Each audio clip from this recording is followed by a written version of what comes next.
Will this be a first-round playoff preview? Will Edmonton stay perfect against Utah? We'll find out tonight as we get you set for the Oilers and the Mammoth on the GCL Diesel Oil Stream pregame show. Good evening, everybody. Welcome to the pregame show. Tom Gazzola inside the EST Global HQ alongside Ben Thomson and Shawn. Belle. Brogan Houston will be joining us from the Deseret News Sports to give us the scoop on the Mammoth, as Reed Wilkins likes to say, or the Woolly Bullies, as he also likes to say, or just the Mammoth, as they are known. Of course, GCL Diesel, presenting sponsor of the pre- and post-game shows and providers of the best diesel engine components around, from turbochargers to injectors to fuel pumps to sensors. They are the critical engine component experts, proud to serve Edmonton and Northern Alberta for over 50 years. Join the conversation. Text us, 780-218-9999. Hit us up in the nasty chat if you're watching live on YouTube. We want to hear from you tonight as the Oil look to get back into the win column after a tough loss on Saturday at the hands of the Vegas Golden Knights. I thought it was a bit of a wake-up call, and I think it's okay. I'm going to reiterate that. I didn't like the way they played. I'm not saying that the way they played was okay. I'm not condoning it. I'm not saying more of that, please, because that was not good. It's just sometimes in the last stretch of the games in the season, you get a smack, and you wake up, and you go, oh, okay, right. Get back to playing the right way. And maybe they do for these last 5 games. Maybe they go on a winning streak for these last 5 games. I don't know. But sometimes a wake-up call right before the start of the playoffs, in my opinion, is okay. You can't get fat and sassy. Don't want to get fat and sassy. No. With your soups and your breads. Yeah. No, I thought it was a game where the Vegas Golden Knights were a better team. And they deserved to win. Yeah. But I didn't think it was all bad. I thought it wasn't one of those games where it was like, oh, that's embarrassing. Like that, like they just did not show up. To me, it looked like they were missing some top guys, and they got beat on some transitional rushes that they've been pretty good on as of late. They've cleaned up that side of their game over the past couple weeks. So to me, I look at it as a blip. Now, if they have a stinker tonight, yeah, this could turn into a trend, and we're looking back, at the past 50 games and going, this is more the team that we've seen. But let's hope. Let's not hope for that. Let's hope for a good win and get back on track. Yeah, brain farts, as Bellsy put it on Saturday night, and we welcome in our game analyst Shawn Belle, who's ready to go inside his satellite studios. Bellsy, hello, how are you, sir? If you can figure it. Are you muted, Bellsy? I'm good, boys. How are you? Oh, there guys? you go. Oh, there you go. I just wanted to make sure Hey. that I unmuted myself before I started talking, because you know how that goes. Like, that's just weird. How far away are you? Yeah, how your far mic? are you from your mic? Like, are you on the other side of the? Do you have your mic selected? Right here, like literally right here, like right. It's very low. Very, very low. Yeah. It comes through on the broadcast. Well, fine, I believe. I don't know what to tell you guys. Well, All right. right here. all right. Okay. Okay. Look, look right here. There it is. There's his microphone. All right, then. If you hear him okay, let us know. Do you want it even closer? Oh, that Tommy? sounds better. That's a little better. No, That it's sounds even better. Right, Hello. It's right in the picture. There you go. I got the Love it. globe. It's glowing. Here we are. I'm glad to have you. All right. Yeah, I mentioned I'm glad that to have you as well. This is beautiful. Thanks. Okay, we were talking about how you said brain farts the other night. It cost them. They lost 5-1. I said I don't mind, a wake up call. I'll use that term late in the season, and then we've had a couple of days to kind of decompress and look at what happened. And here they go into Utah. Like, how do you feel about this team in the last 5 games, or going into the last 5 games? Yeah, I mean, I still think that the last game had just a bunch of errors that were mental errors, and I don't think that we should be worried about them. I think that they understand. They're a mature hockey team. They've got some experience, and at this time of the year, they understand that everything matters. And we also have to understand, like, this isn't the same team that we've seen the last 2 Stanley Cup runs. It's a completely different team. And so they're going to have their own mistakes, and, some of those, sometimes, some of the stuff that had happened throughout the season will creep back into their game every now and then. And it did, It did last game. Yeah. Was it as bad or as egregious as, games earlier in the year? Absolutely not. So there's encouragement, there's optimism to be had. And like I said, it's an experienced team, and I think they understand what needs to be done, especially at this time of the year.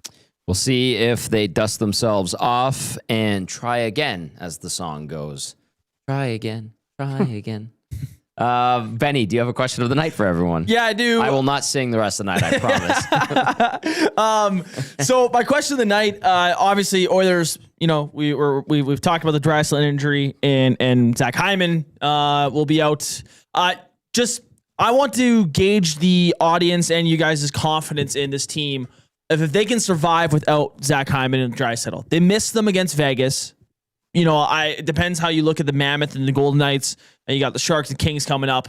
Can the Oilers survive this road trip without Zach Hyman and Leon Draisaitl is the question of the night. Okay. Let us know your thoughts. 780-218-9999. Bellsy, floor is yours. Yeah, I think they can survive it. But they've just got to have a lot of attention to detail. When you lose as many goals out of your lineup as you have currently, with Hyman out of the lineup, with Draisaitl out of the lineup, you've got to find different ways to be impactful. And it obviously started with Draisaitl being out of the lineup and the way that they kind of changed their game to be a little bit more defense first, not take as many chances. It helped them with a 5-game winning streak. And I think it's got to be more or less the same when Hyman's out of the lineup. Hey, Hyman's a spark plug, and he gives you energy, especially with the way that he plays. Like, it's not necessarily going to be toe drags all over the place, but he's the type of guy that's going to get to the net. He's going to hit guys. He plays a hard game, and it gives teams energy and life. So there's got to be another guy that's going to be able to step up. So can you get through the next 5 games with him? Sure. Is it going to be pretty? Well, it shouldn't be. It should be low event hockey. It should be take care of your own end first and then work your way out. If you got to win games 2-1, then you win games 2-1. And at the end of the day, you've got to win next to your tally. Like, there's a tally next to your team's name in the win column. Yeah. So to me, can you survive it? Yes. But there's got to be a lot of attention to detail. I just think they can. I mean, it's a short week, right?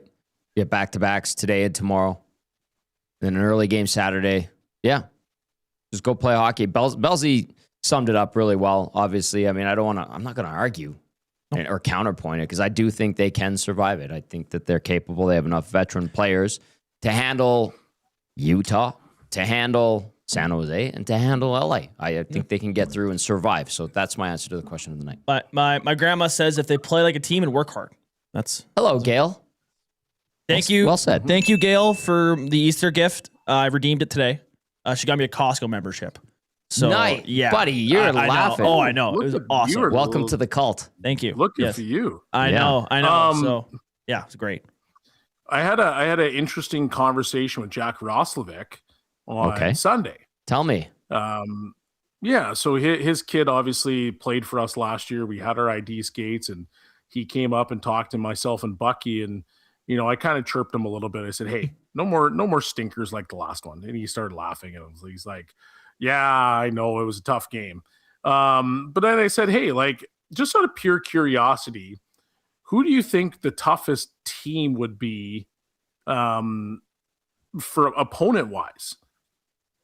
And so he called out the Los Angeles Kings. He's like, they're absolute frauds. He's like, that team, that's a joke. Agreed. So I actually laughed at that one. And he's right, because they only have, 19 wins in 77 games now? Yes, regulation. 19 regulations. Regulation wins. Yeah. I found his answer somewhat interesting because he said the San Jose Sharks he thought would be probably the toughest task in the first round. He goes, obviously Vegas is tough and, some of these other teams. He goes, but San Jose, there's something about the Sharks that just they're a bit scary, and I think they'd be a pretty tough task. They're 2 points back of LA with a game in hand. Very interesting comment. So take that for what it's worth and dissect it all you want. But I just, it was a very interesting conversation and kind of came out of nowhere. So you and Bucky intimidating him. Nice. Yeah. Good job. Just cornering him in the suites. Yeah. In the Silent Ice rink. Yeah. The two big dudes that used to play for the Oilers. Cornering an Oiler and saying, tell me about potential playoff matchups. Good job, Bellsy. Nice intrepid reporting there. I appreciate that. Getting the scoop.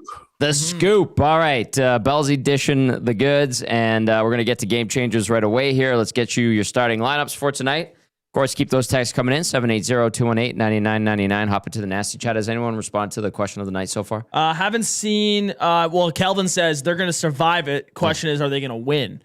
So I guess he's interpreting. Yeah. I mean, I predicted a 1-1-1 is something where I'd be saying, okay, they survived. That's surviving. Yeah. A 2-1 would be okay. Like, good job for missing those guys. That'd be huge. But yeah, we'll see how it goes. All right. Well, I like their chance. Really, I look at these three teams that they're facing. Well, Utah, they've owned since Utah has become Utah. Yeah. The whole expansion thing is kind of silly. Edmonton's 5-0, by the way, against the Utah hockey club / Mammoth, and they don't carry over the Arizona / Winnipeg history, by the way. They gave them expansion status last year. All right, let's get to your lineups here for tonight. This is what we're anticipating. McDavid between Podkolzin and Savoy. Nugent-Hopkins between Roslovic and Kapanen. Jason Dickinson with Trent Frederick, and Colton Dach makes his return after missing a dozen games.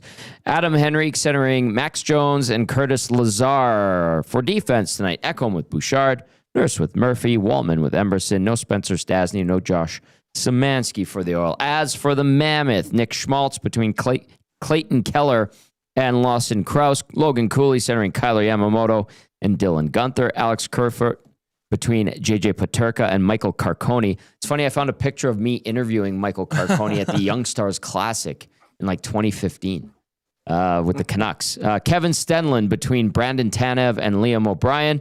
On defense, Mikhail Sergachev with Sean Dursey, Nate Schmitz paired up with John Marino, Ian Cole with Nick DeSimone, no Kevin Rooney, no Dmitry Simashev expected for the Mammoth. If anything changes in warm-up, we will pass that along your way, of course.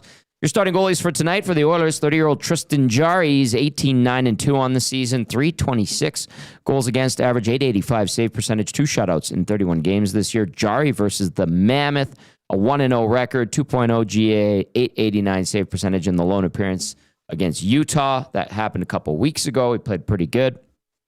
Made some big saves in the third period in that one. And then we're expecting 29-year-old Karel Vejmelka for the Mammoth. He is 35-19-3 with a .271 GAA, .898 save percentage, 2 shutouts in 59 games this season. 1-6-1 is Vejmelka's record against Edmonton in his career.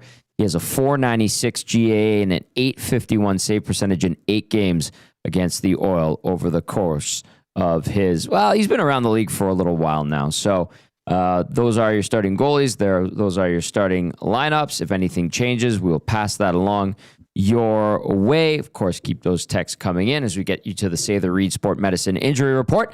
Connor McDavid's got a team of specialists. You've got a bag of frozen peas. Get the same locker room approach trusted by the best in the game at Say the Reed Sport Medicine. Book your assessment today, www.saythereedsportmed.ca, or call 780-460-9977. No Zach Hyman, undisclosed, expected to play next week. Leon Draisaitl, LTIR, lower body. Someone asked me what I think the injury was. I think it's his knee. Hasn't been officially disclosed.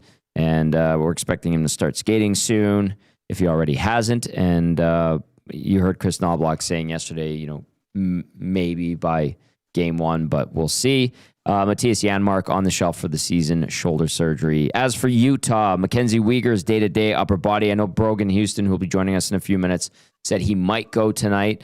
Barrett Hayton out for the season, upper body, and Jack McBain out for the season, lower body. That brings us to Game Changers with Shawn Belle, brought to you by Damon Bunting Real Estate. Damon Bunting, a consistent top-producing realtor in the greater Edmonton area for almost 20 years. He and his team would love to help you find that right home or make the move from your current home. Check him out, DamonBunting.com, or visit his Instagram at Damon Bunting Real Estate. Bellsy, Number one tonight, find a way power play. Find a way power play. It has been bleak for the Edmonton Oilers on the power play. I think Reed talked about it since Draisaitl has been out. They're hovering right around a stellar 9%. Mm-hmm. That's not great. They have to find a way to start to score on the power play, capitalize on their opportunities. And I get it. Draisaitl's out, and he's been pretty automatic, especially with some of the plays that they've ran to get Draisaitl open. But when you lose a player that's a top 5 player, then you're going to have to shift some stuff around. And I talked about it on the Reed Show, like I just mentioned, before I gave you that stat about 9%.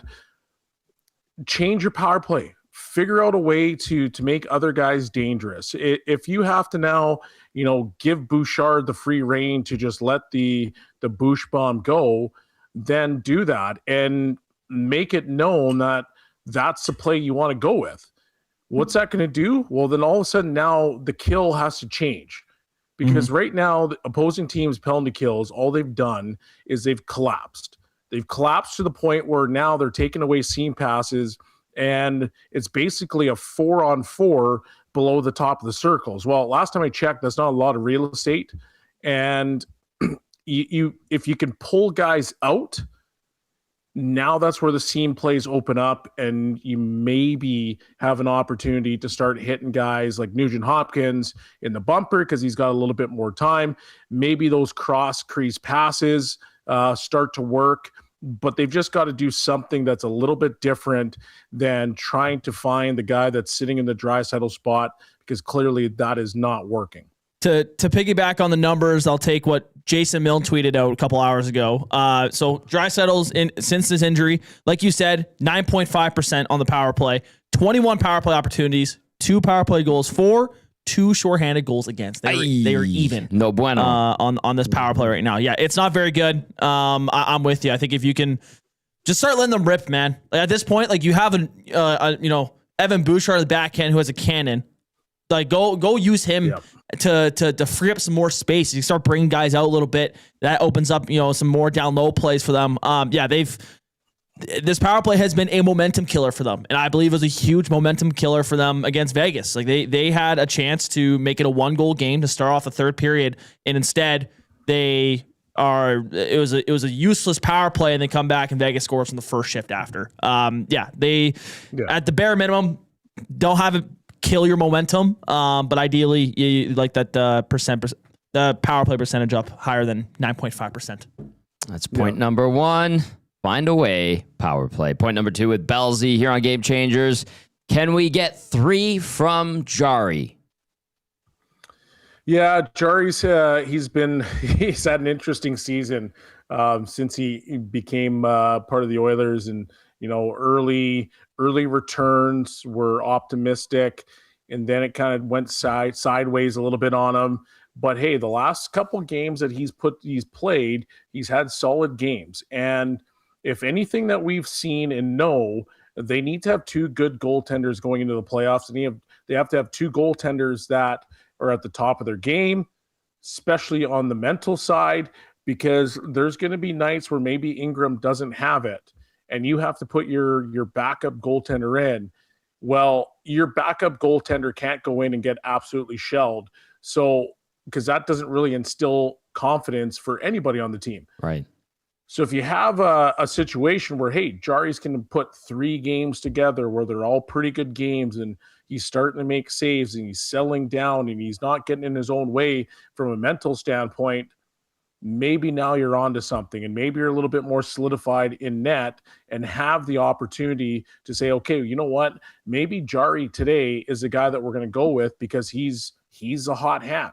It just allows you to have options when both of your goaltenders are going. And like I said, like last 2 years, we've seen Pickard in the net for stretches, and you're going to have that. You have to have both goaltenders rolling. And right now, Jari's had 2 pretty solid games that he's put together.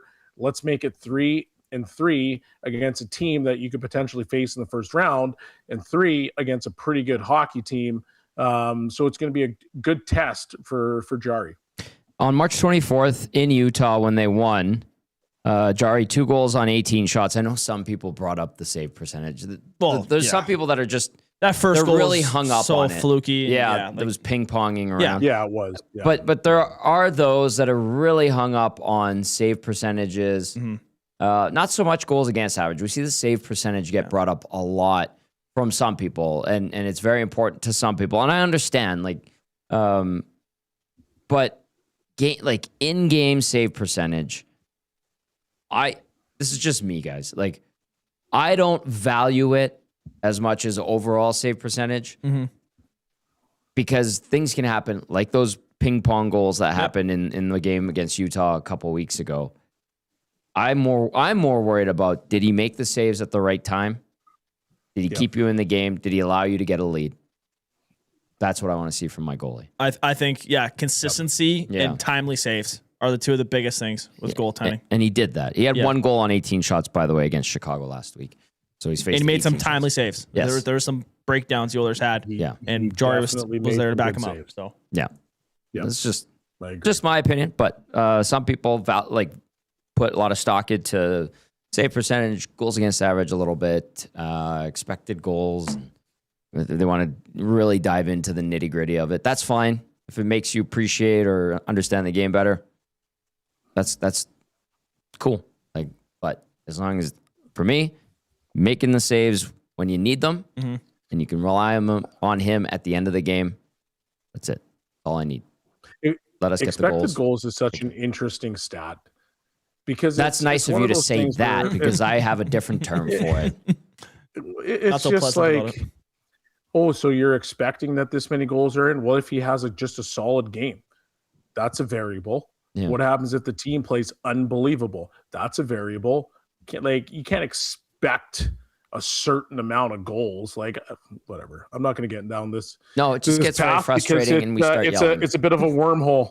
Yes. It's a bit of a wormhole. Can we call Cass right now? Is he available for a quick one?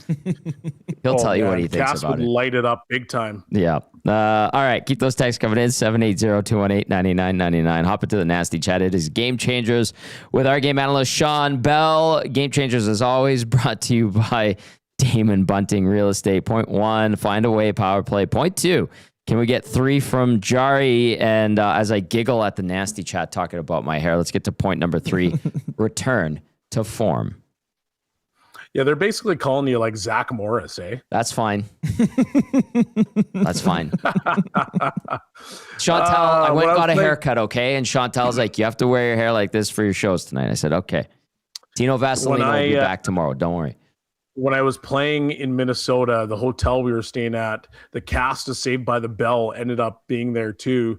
And a couple of the boys met the principal. What was his name again? Mr. Belding.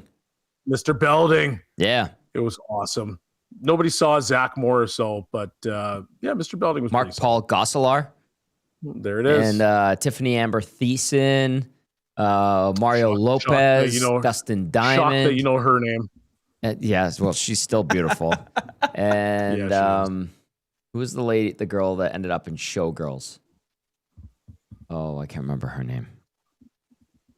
Anyway, point number 3, return to form. Point number 3, return to form.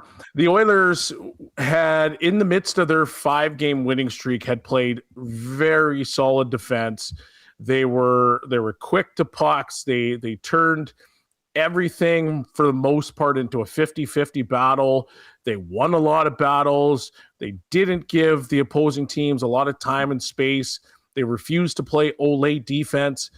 They were very solid on the defensive end to the point where we started sitting here saying, like, if they could do that, they might move further into the playoffs than some may have expected up until a month ago. Their defense got a lot better, and that's what they need more of. I get that Draisaitl's out. I get that Hyman's out. But if this particular team is going to advance in the Stanley Cup playoffs, once they get in, they will need to play a very solid defensive game. Yes, they can score, but their chances that they give up when they decide, you know what, we're just going to go run and gun, it's pretty crazy. It's crazier than the stuff that we saw last year and there were some outlandish turnovers. And I'm not trying to be super negative with this point, but I just find that they have the opportunity to really cement themselves as a team that can play solid defense, because we know that they can score. And so they need to return to form. The last game that they played, there was some errors. There was breakdowns from the defensive end that, essentially led to the loss. Mm-hmm.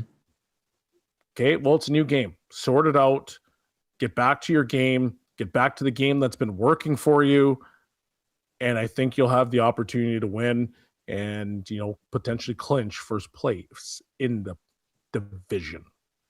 My apologies to Elizabeth Berkeley, a.k.a. Jesse Spano, and Lark Voorhees, who played Lisa.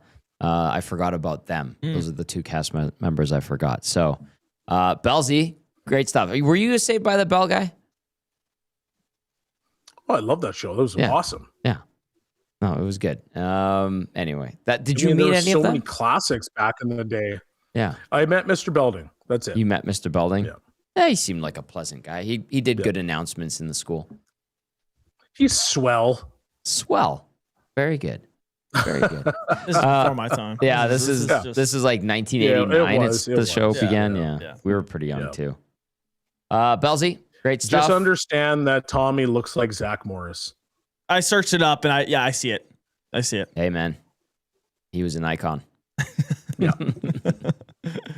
All right, Bellsy, we'll catch up with you on the post-game show. There you go. Take care, gentlemen. There's Shawn Bell, our game analyst with Game Changers, brought to you by Damon Bunting Real Estate. All right, we're going to go inside the Delta Center. We're going to hear from Chris Knoblock. On the other side of that, we will catch up with Brogan Houston from Deseret News Sports. And here he is, the head coach from earlier today. Starting netminder tonight. Jari is starting. And is Doc available to play? And is he ready? Doc is playing tonight. Okay, great. When it comes to the last maybe game and a half, 2 games, I know you guys were mentioning how it started slipping away from you. How do you guys make sure you find your game right away here on this important 3 games? The other night against Vegas wasn't our best game, but there was a lot of positives. It was a tight checking game. But where we fell apart was just giving up chances off the rush, and that starts with our forecheck, putting pucks in the right spots, forwards doing what they're supposed to be doing, defensemen obviously have their responsibilities, and I thought we kind of got away from that, and that's part of our game that we have to take a lot of pride in, and being able to defend that. You guys are 8-4 without Leon Draisaitl, but the power play is 1 for 17. How much time are you guys spending with the PK unit right now to make sure you guys are on the same page? Yeah, the power play has been generating a lot of chances. The finishing is what's been missing, and whether they're other positions, goaltenders playing really well, or we're just being unfortunate, or just not bearing down on our chances. I believe the chances are there. Saw it the other night against Vegas, especially that second power play, where there was 5 or 6 opportunities to score.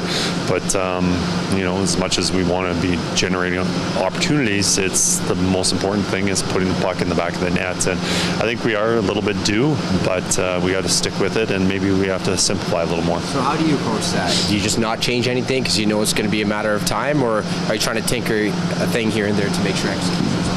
I think just emphasis on the execution and bearing down when we have opportunities, because the best power plays are the ones that are playing together. They are in sync. They know what each of them are doing. When you're changing up a lot, that's usually when there's confusion, and you get a different look, and maybe it's harder for the opposition to pre-scout your power play. But I think it's most important that guys are on the same page and know what everyone's doing. So, I think our power plays look good. We just haven't been able to score. This Utah squad you saw a couple of weeks ago, but they just rattled off 3 straight wins, scoring at least 6 goals in each of them. What's going right with their offense right now when you look at the tape? Yeah, they're playing very well. 19 goals in the last 3, as you said. They've got a lot of good shooters, but I think what allows them to play that offensive game and score goals is their transition game, and that starts in the back end. Is that the biggest thing that you guys are honing on? Because you talk about off the rush, their transitions to strength, just that matchup, is that going to win or lose? Yeah, overall, they're certainly very, they're scoring a lot of goals, but 5-on-5, they're one of the better teams in the league. And and they're feeling it right now with the scoring. They probably had 2 games where they were disappointed with the results. The game against us, I think it was Washington after that, and then since then they've been playing really well. So, we got to make sure that we are playing a very similar game than when last time we were here.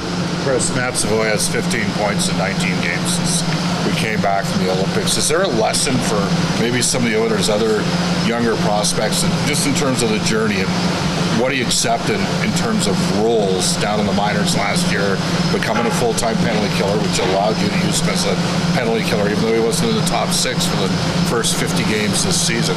But, a bit of a template there in terms of, and maybe a sign that the organizationally, the team's doing a better job in developing some players, because there has been some questions in the past with the development of some of the younger prospects. The players have to be just knowing that it is a process, and as much as any player wants to get drafted and make the NHL right away, as good as player you are, there are things that you need to learn, and the American Hockey League is a very difficult league. It's a little more even defensive than the NHL, but there's a lot of lessons that you can learn down there and work on your game. And I think with Matt Savoy, his mindset going down there, even though he was a very high prospect, drafted high,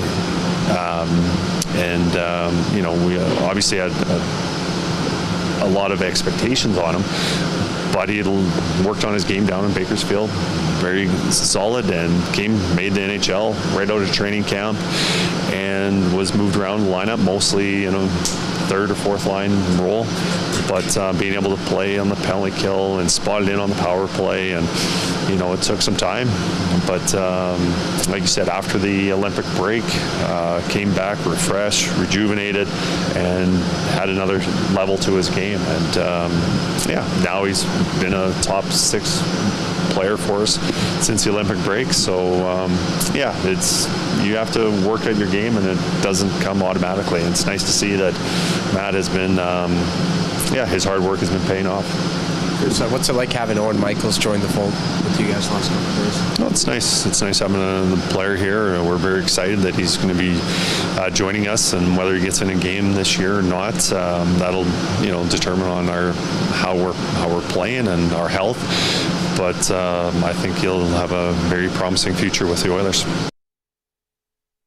There's Chris Knoblock speaking to the media down at Delta Center in Salt Lake City after morning skate. Owen Michaels signed last week, and he is with the team, but we'll see if he gets into a game. He will not be good to go tonight because Colton Dach returns to action. All right, let's talk about the Utah Mammoth, and pulling double duty on our station today is Brogan Houston from Deseret News Sports. Glad to have him on as he gets set for some coverage for the Mammoth and Oilers matchup.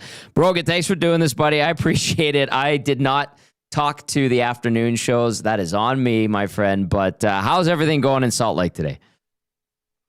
Yeah, no worries at all. I'm glad to join the show. You guys are one of my favorite programs that I joined. So, I'm glad to be here. Everything's going well. I'm ready for hockey to be back at the Delta Center now. It's been a week, maybe more, since the last game. So, it's good. Very nice of you to say that. Go see Bob Stauffer. He'll slip you a Canadian $20 bill for that compliment. I appreciate it very much. I don't know what you can do with it. Perfect. But I'll use it when I'm back home. There you go. All right. So the 3-game winning streak that the Mammoth are on, it started after the back-to-back losses to the Oilers and the Caps. They do it on a road trip. And to you, what were the keys to those wins against LA, Seattle, and then Vancouver in those buildings? Yeah, the big key for Utah was to not let themselves get down when they went down early. Both the Seattle game and I believe the Vancouver game, they suffered early deficits. The Seattle game was 2-0 for Seattle at the beginning of the game there. But Utah found a way to come back and won that one 6-2, like not even close. And then the Vancouver one, they won pretty handily as well. So, it's just a matter of sticking to your game plan and making sure that you, don't waver from that when things get hard. Lots of offense in those 3 games, especially from the Mammoth. Who's generating it the most? Who's been at the core of the offensive power that's coming from the Mammoth right now? Well, Clayton Keller had the hat trick in Vancouver last game, but I think the real driver of the offense right now is that second line. It's got Logan Cooley, Dylan Guenther, and Tyler Yamamoto, actually, former Oiler. Yeah. The three of them have just been lights out the last, week or two here. Logan Cooley has multiple back-to-back 2-goal games. Actually, one of them might have been a 1-goal game, but somewhere in there, like he's got multiple goals in multiple games in the last week or so. And Dylan Guenther's just about to score his 40th. Knock on wood that he gets there. And then Tyler Yamamoto, like he's kind of grinded his way through the last couple of seasons, but he looks really good on that second line. And, I'm cheering for him to stay there because he's a guy that deserves to be in the NHL. If he were a little bit taller, he probably would be a $6 million player or something. So, yeah, he's got skill out the wazoo, as you guys know. Well, is old man strength kicking in because he got married in the summer? Is that where Yamo's getting his power? Are you noticing him getting meaner and tougher like an old man finally? Yeah, maybe. I didn't even know that. I got to talk to him a little more. Yeah. I ran into him in the summer and he's like, I'm getting married next week. I'm like, oh my God, we're getting old. So, hey, it's good to see him back in the NHL. I know he had a stint in the AHL last year, but you're right. If he was a little bit taller, he'd probably be making bigger bucks and nobody would be questioning his game as much, but good for him persevering and not getting knocked down when he got sent down. So, how about the health status of this Mammoth squad? Because we've got another week of action before the playoffs, week and a half really, and injuries can become a concern. I know here in Edmonton we're talking about Leon Draisaitl, obviously, and now Zach Hyman's on the shelf. But health-wise, how are the Mammoth holding up? Yeah, well, they've been really fortunate for the most part this year. They have had a couple injuries, but not a ton until these last couple of games. Mm-hmm. Just the last game against Edmonton, however long ago that was, Barrett Hayton got injured 17 seconds into the game, hasn't returned since. Jack McBain since then blocked a shot from Adam Larson, took it to the thigh, and he's out. They're saying week to week. Mackenzie Weegar missed the last game with what they're calling a day-to-day injury, so we'll see if he plays tonight. And I'm actually missing warm-ups right now, but he might be on the ice. I don't even know. So they are kind of stacking up right now. They just got to find a way to get healthy and stay healthy because the playoffs are coming up here. Yeah, and we're going to touch on that, especially around Salt Lake City in the first playoff run for the Mammoth, which is kind of interesting and exciting, obviously, is Brogan Houston joining us now from Deseret News Sports as we get you set for the third and final regular season meeting between the Oilers and the Mammoth. Could be a playoff preview as well. Let's look at the goaltending. Brogan, Karel Vejmelka, I mean, he's played a ton. He's played pretty damn good. Do you think he's a guy who's ready for some playoff action? Yeah, really quickly, I'll amend what I said before. I'm in the media room here at the Delta Center, and I can see the warm-ups on TV. Mackenzie Weegar is on the ice for warm-ups, so we'll see if he plays tonight. Probably will. Breaking news. Karel Vejmelka, he's one of those players that he's played well enough to backstop the team to an okay rate, right? Like he's not the worst goalie in the league right now, but he's also not the best goalie in the league. His numbers are right around 900. It's kind of average. And so if he can really step it up and start to steal some of these games, I think Utah is going to be a real problem for other teams to deal with. But if he continues to play mediocre hockey and they end up meeting McDavid and maybe even a healthy Draisaitl in the first round of the playoffs, like I just don't know. Like he's going to have a little bit of a challenge on his hands.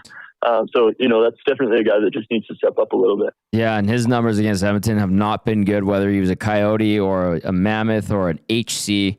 That's a joke, by the way. But 1-6-1 versus Edmonton lifetime, 496 goals against average, 851 save percentage in those 8 games. All right, give us a taste of the vibe around Salt Lake City as we get set for the playoffs in a week and a half. Are people into it? I know the Jazz have had a tough season. Have the Mammoth become the number one sports story? Like, give us an idea of what's going on down there right now. Yeah, I definitely think, the Mammoth are gaining traction for sure. Like people are realizing that they're going to make the playoffs. And that's when I talk to people that don't really know anything about hockey, the question that they always ask is, do you think they're going to make the playoffs? They asked it last year. They still ask it this year. Mm-hmm. And last year the answer was always, maybe, we'll see. Like they're a little ways out, but they could make it. And this year it's like, oh yeah, they're probably going to make it, knock on wood. And so I think people kind of realize how big that is. This is a team where this is a league rather where only half the teams make the playoffs, and so it is a big deal. And yeah, people are excited for that.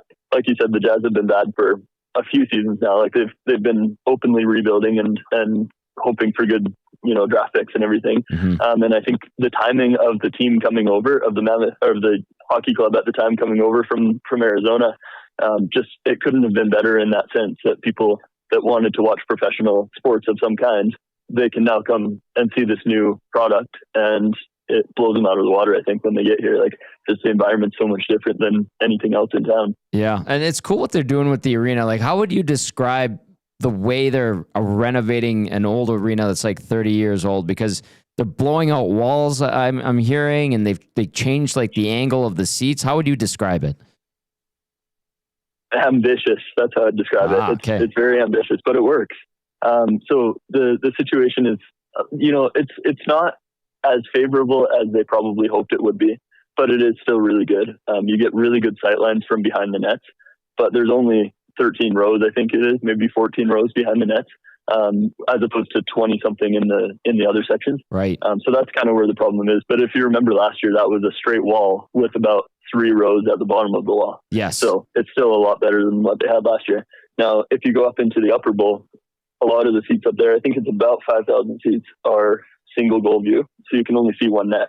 And that's what they're going to tackle over these next 2 summers here.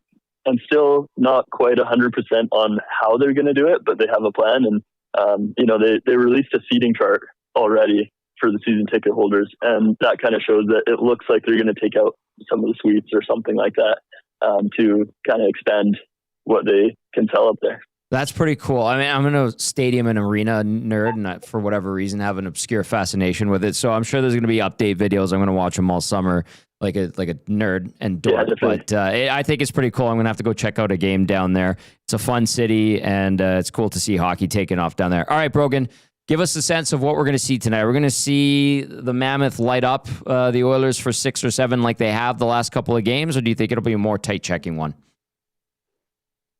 That's a really good question.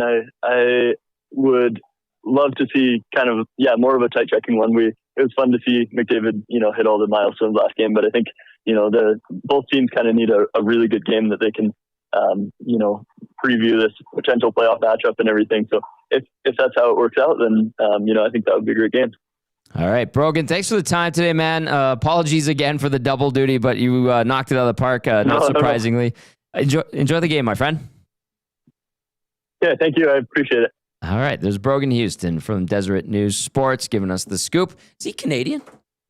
Did you mention good question. When I said Bob will slip him a crisp Canadian 20? And he's like, I can use it when I go back home. Maybe he is. Maybe he is. Oh, that's cool. Good stuff there. I like, you know what we've been doing the last couple of years, instead of using the usual guests, like we have our regulars, but we're getting the new injection of talent media-wise in the league. That's what I like to do. I mean, there's been opportunities given to me from other stations when I was, working my way in, Oilers TV, and then eventually TSN.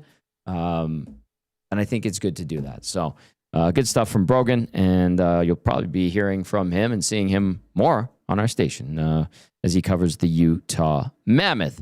All right, let's get to your game day odds check, and we'll dive into the inbox and the nasty chat. Game day odds check is always brought to you by Play Alberta. When you play in Alberta, it stays in Alberta, safe and secure. The revenue generated from Play Alberta is redirected into Alberta's General Revenue Fund, which is used to support programs and services that Albertans rely on every day. Your money line, Edmonton the Dogs tonight. Interesting. Yeah, they're factoring in Hyman and Draisaitl. They should. And be down the road. As they should. Edmonton at plus 112. Utah minus 132. Favorite. The over-under set at 6.5.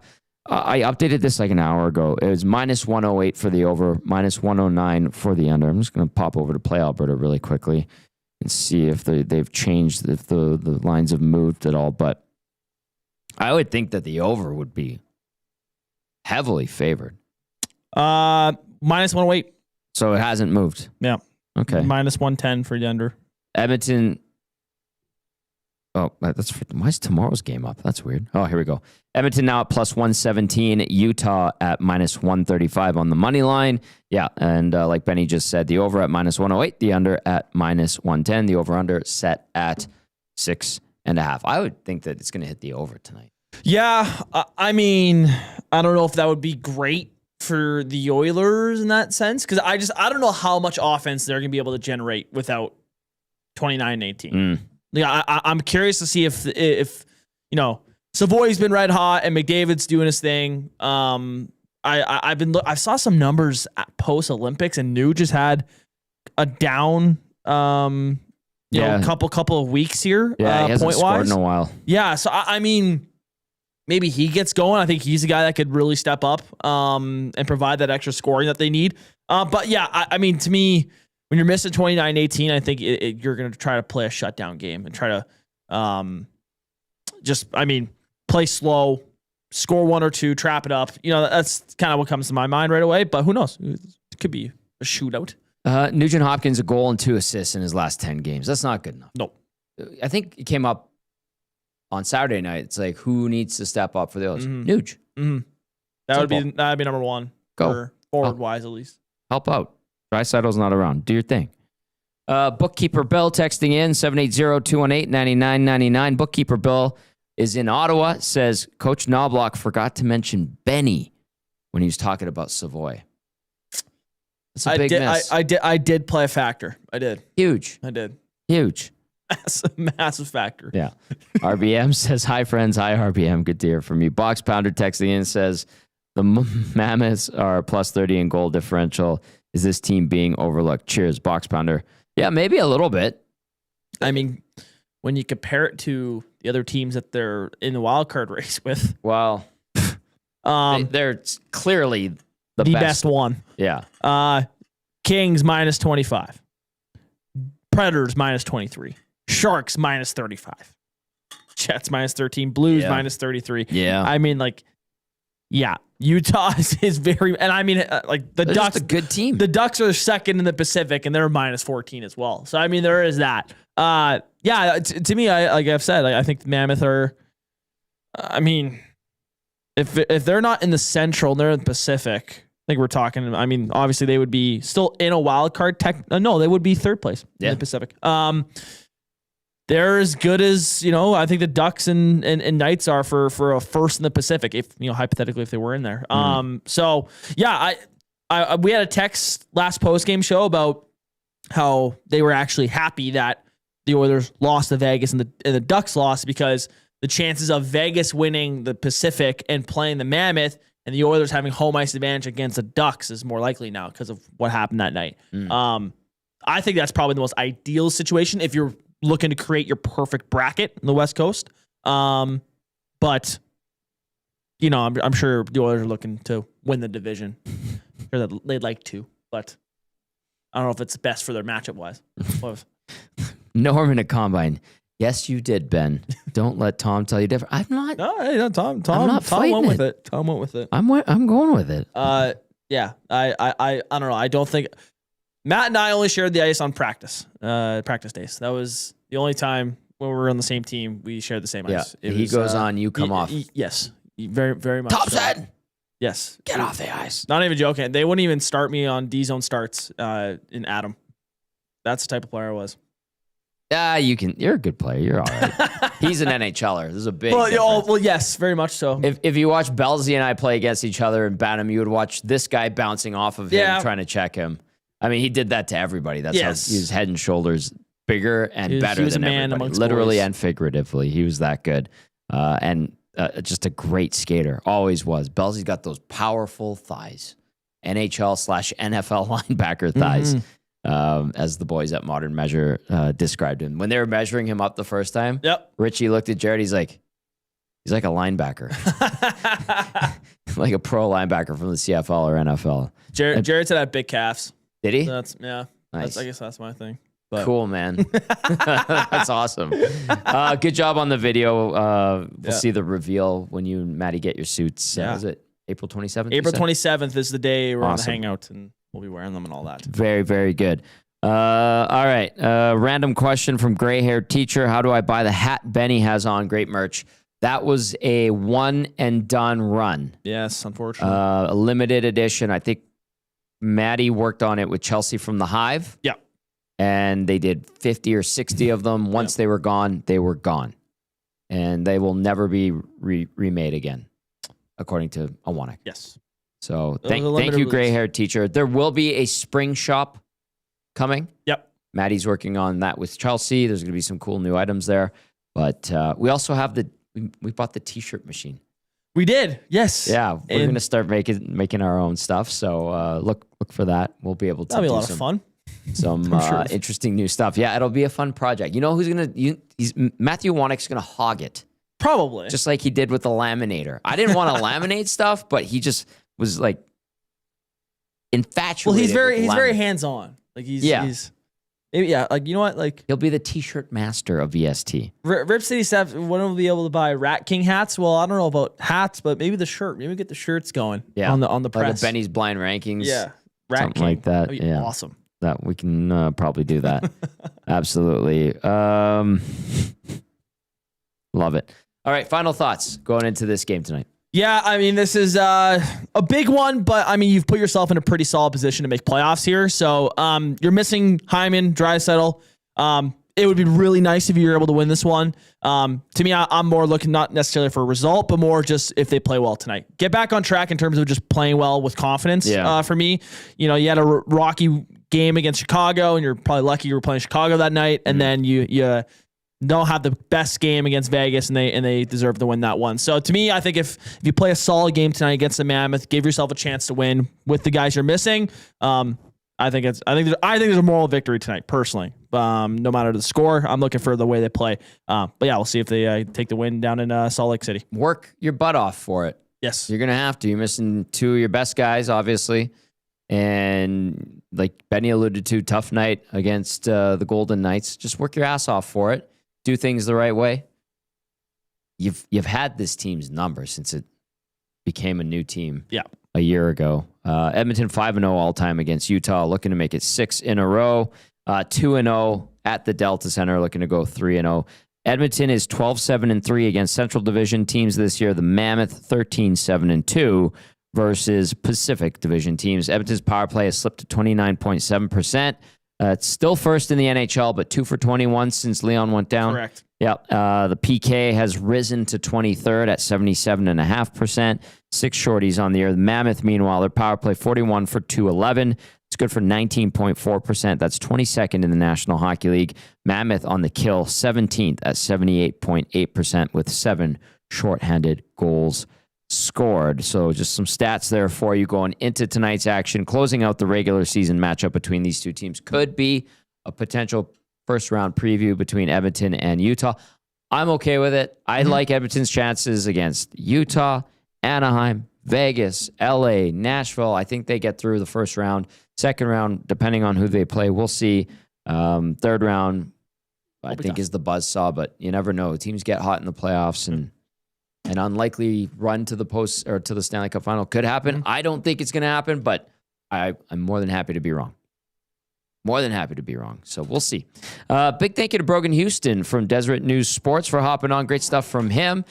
Big thank you to Shawn, Belle, Benny Thomson, everybody who listened on iHeartRadio and TuneIn Radio. Of course, to those who watched on YouTube, appreciate it so much. Hit the thumbs up on your way out. We appreciate that too. And that's going to do it for the GCL Diesel Oil Stream pregame show. Oilers, Mammoth. Could it be the first round matchup we see in a week and a half? Potentially. Let's see if the Oil can bounce back with a much better all-around performance. We'll see you on the GCL Diesel Oil Stream postgame show in a couple hours. Ciao for now.